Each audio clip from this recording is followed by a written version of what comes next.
Another year is in the books, and as we always do, let's run down the best of the best.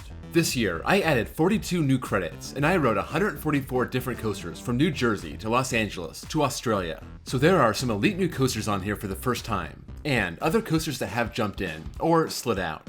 This is part 1 of a 2-part series running down my top 100 coasters, numbers 100 to 51.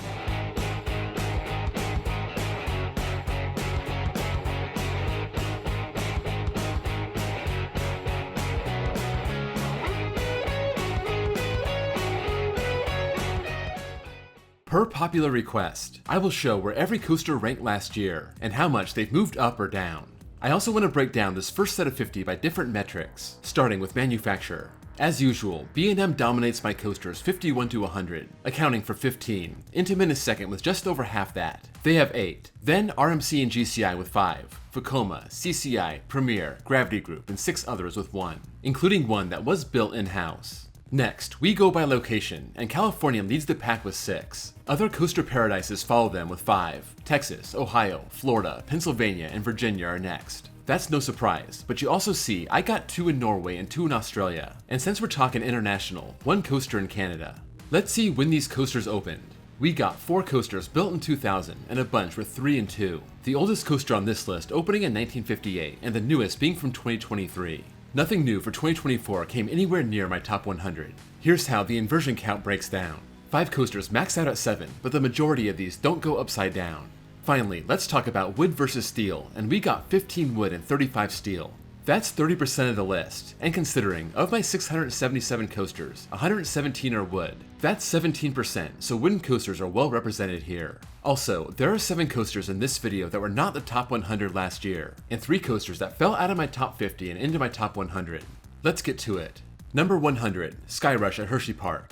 Here it is. Welcome back to my top 100. I had to find a spot for it. My prayers were answered this year. They replaced those terrible lap bars, and even though the ride has a lot of flaws, it's still a powerhouse and I gotta give it some props. After all, I gave it a thumbs up after my second ride, so there you go, top 100 once again. Number 99, Guardians of the Galaxy Cosmic Rewind at Epcot. I only rode this once going back to 2022, but this is one of those coasters where the more you ride it, the more I'm sure you like it. Well themed, good visuals, long ride, spinning cars, and of course, a great launch to start. Number 98, Texas Stingray at SeaWorld San Antonio. I was skeptical about this after my 2020 rides, but when I got back there in 2022, I gained more respect for it. It's been 2 years since I've ridden it, and I did notice it got rougher between 20 and 22, so hopefully it's still running well because it's got a good layout. Number 97, Thunder Coaster at Tusenfryd. The first international coaster on this list. I had a love-hate relationship with this Vekoma wooden coaster last year. In the end, I put up with all the roughness, and I took in all that great airtime over that awesome layout. And for the second straight year, this hangs on to a top 100 spot. Number 96, Thunderbird at Holiday World. I got it back in my top 100 last year. When you think about this ride and how impressive it is, you can't help but love it. It's far and away the best B&M wing coaster in the country, and that launch makes me think King's Dominion might have a top 100 caliber coaster coming in 2025. Number 95, Tatsu at Six Flags Magic Mountain. This was my first coaster of 2024, and that was quite a wake-up call. Get off a plane, hit Magic Mountain, see that all the other rides you wanted to ride first aren't open yet, of course, and get your face ripped off by Tatsu. It's hard to believe this monster B&M flyer ever ended up at a Six Flags park. Number 94, Superman Ride of Steel at Six Flags America.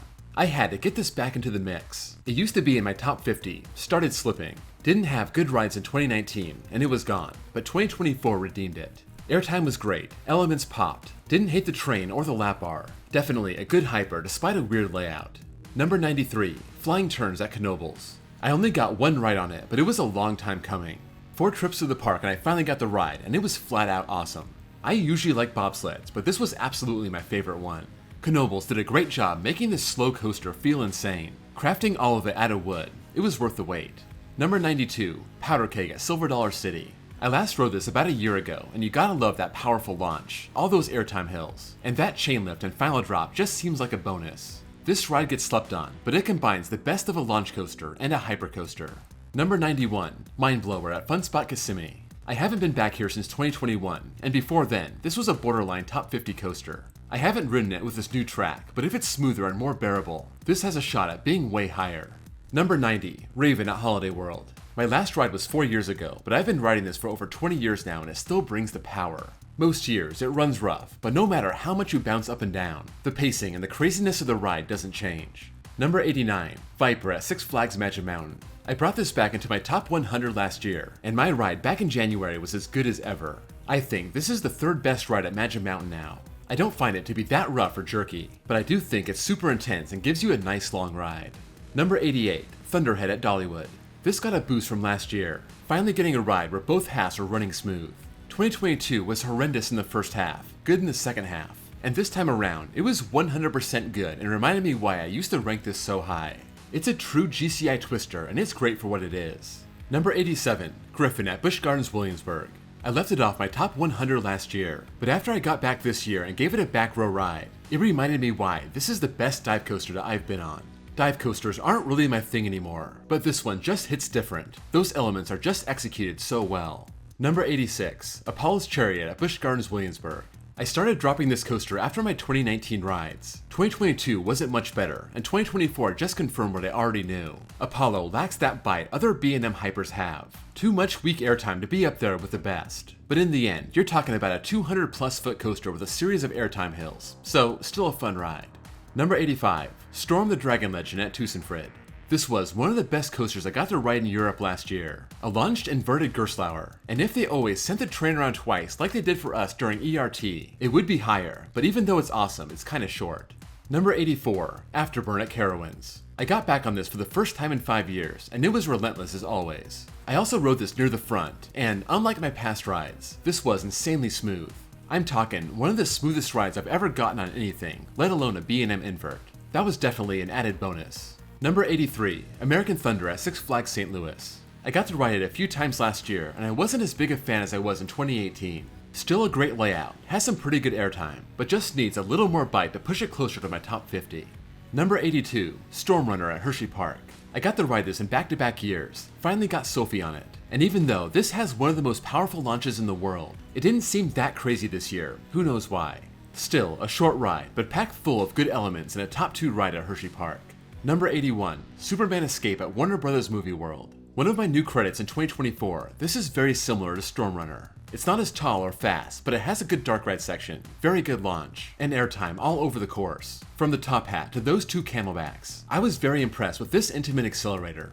Number 80, New Texas Giant at Six Flags Over Texas. This took a big fall, out of my top 50 last year, and now all the way down to 80. I'm hoping my ride this year was just a bad one, and it's not always like that. It was so slow and forceless, and that last lap was such a buzzkill, but I've had so many good rides on this in the past, it's still a top 80 coaster. Number 79 and 78, Mr. Freeze at Six Flags Over Texas in St. Louis. Last time I rode both of these was late last year. Over Texas was running one side forward and one side backward, so that was a very nice touch. And I had such a great ride on backwards Mr. Freeze in St. Louis, that became my top ride in the park. One of the most intense coasters you'll find anywhere. Number 77, Cornball Express at Indiana Beach. My last rides came in 2021, and it's amazing how this 55-foot coaster can be so awesome. Just a circular course full of airtime drops, and nothing but that awesome buzz bar holding you in. This is the best ride at the park. Number 76 and 75, Firehawk at Kings Island and X-Flight at Six Flags Worlds of Adventure. You could even include Batwing on this list. I had a pretty smooth ride on that this year, but my rides on Firehawk in 2016 and 2018, and my rides on X-Flight in 2002 were so memorable. It was my first flying coaster, and I went crazy for this model, and I was happy to see, once it moved to Kings Island, it was running almost as good as when it was new. Number 74, Superman Krypton Coaster at Six Flags Fiesta Texas. It's been 2 years since I got a ride on this, and unlike a lot of floorless coasters, this is one you cannot pass up when you visit Fiesta Texas. It has such a long layout, a cool setting right by the quarry wall, and the only wildcard is how smooth it is. That varies year to year. Number 73, Wonder Woman Golden Lasso Coaster at Six Flags Fiesta Texas. This is a coaster I really need to re-ride. Last time I got on, it was having train issues, and that was one of the roughest things I've ever seen.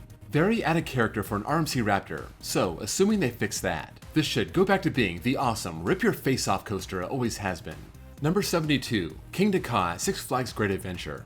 I got to ride it this summer and it's such a rush. Yeah, that launch is shaky and those restraints suck, but anytime you hit 128 miles an hour and go up 456 feet and spiral down, that's just a rush you don't see every day. Number 71, Accelerator at Knott's Berry Farm. I'm lucky I got to ride this right before it shut down for a year, right after its repaint. And if you're making a list of coasters I've ridden the most, this has to be top 5. Best launch in the USA, powerful airtime on the 200-foot top hat.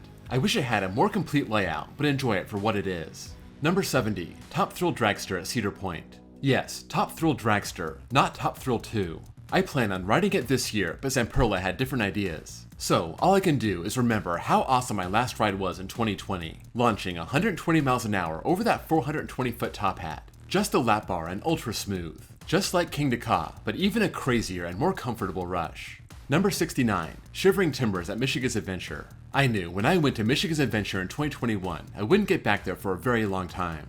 I only got 2 rides on Shivering Timbers, but I was very impressed. It didn't blow me away, but that is the definition of a wooden B&M hyper, and it had some great airtime, albeit a bit rough. Number 68, Pantherian at King's Dominion.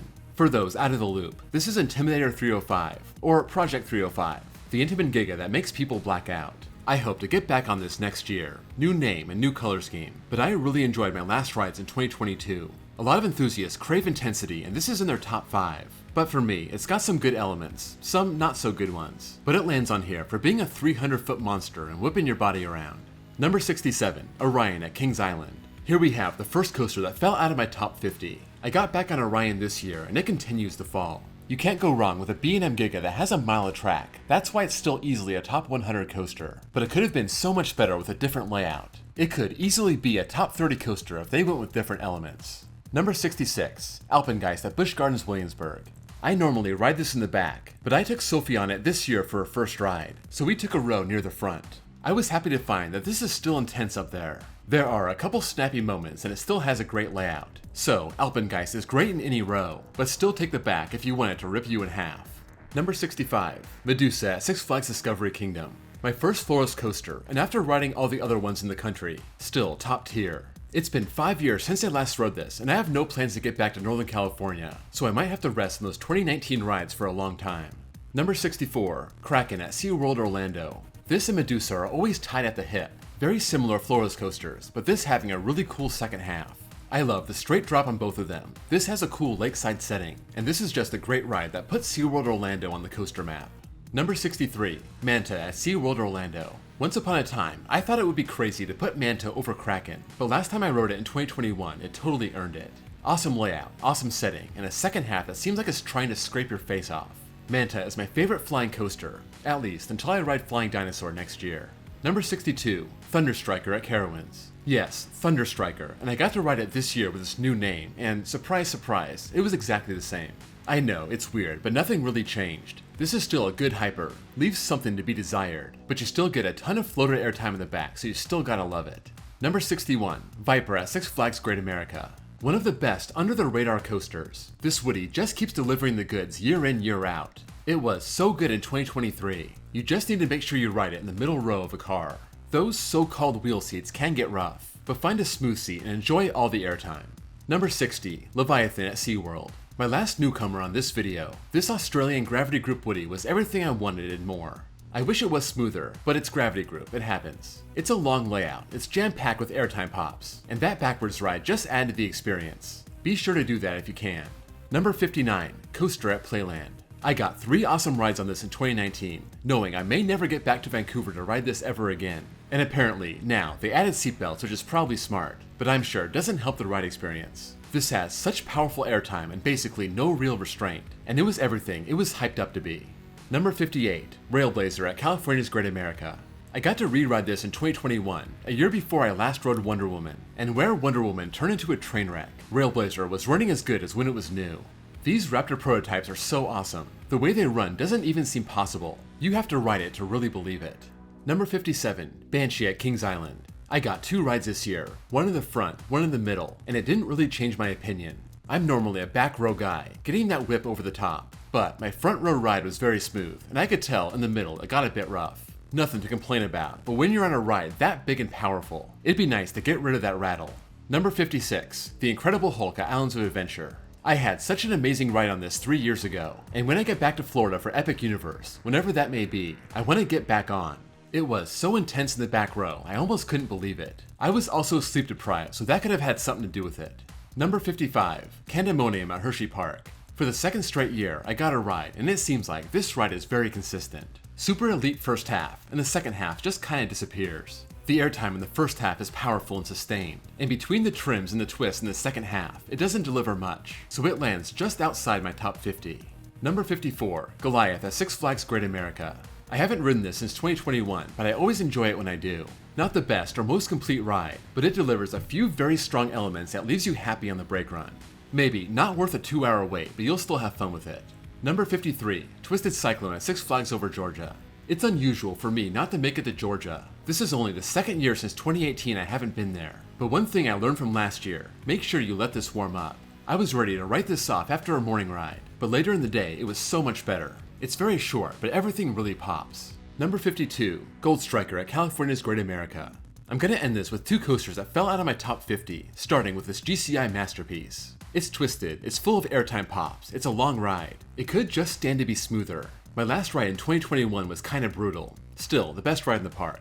Number 51, Renegade at Valley Fair. Similar story to Gold Striker. Twisted, even better airtime, long ride. But its roughness is even more brutal than Gold Striker. I still rank it one spot higher because of that airtime. It's not just mild pops. You get some real sustained air in the back row on Renegade. So there you have it, number 100 through 51. Let me know what you think of the coasters on this list. If anything surprised you, shocked you, appalled you, sound off in the comments below. Stay tuned later this week for part 2, where I count down my top 50 all the way to number 1. Before you go, please drop a like, and if you're new here and love coasters, please give me a sub. Also, check out my second channel, where I post copyright-free off-ride footage. Thank you all for watching, and I'll see you all next time.